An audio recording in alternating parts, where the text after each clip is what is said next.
দর্শক, এই মুহূর্তের সবচেয়ে বড় খবর, অবশেষে সন্দেশখালীর বেতাজ বাদশা শেখ শাহজাহানের তিহার যাত্রার পথ আরও প্রশস্ত হয়ে গেল।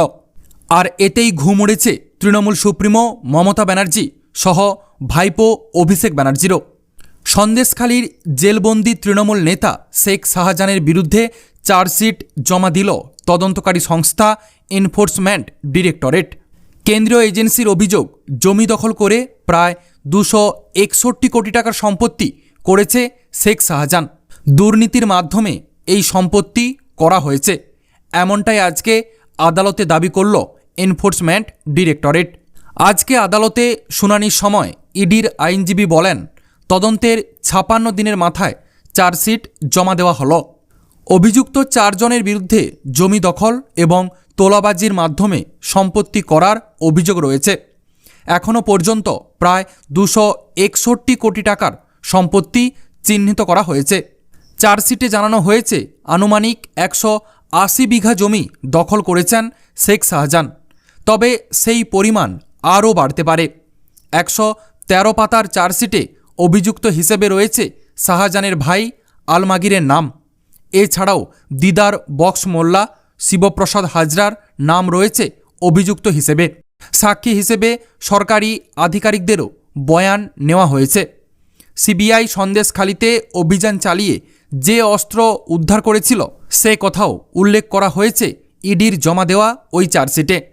প্রসঙ্গত, মার্চের গোড়ায় শাহজাহান এবং তার সঙ্গে সম্পর্কিত 12 কোটি 78 লক্ষ টাকার সম্পত্তি আটক করেছে ইডি।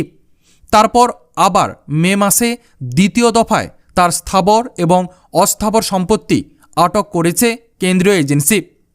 গত 17 মে ইডির তরফে জানানো হয়, শাহজাহানের 17টি ব্যাংক অ্যাকাউন্ট থেকে 3 কোটি 78 লক্ষ টাকা আটক করা হয়েছে। তার পাশাপাশি 55টি স্থাবর সম্পত্তি, যার বাজার মূল্য 10 কোটি 50 লক্ষ টাকা, তাও আটক করা হয়েছে। ইডি জানিয়েছে, শাহজাহানের পাশাপাশি শেখ আলমাগির, শেখ সুমাইয়া হাজিফিয়া ট্রাস্ট, আব্দুল আলিম মোল্লা, শিবপ্রসাদ হাজরা সহ অন্যদের স্থাবর এবং অস্থাবর সম্পত্তিও রয়েছে।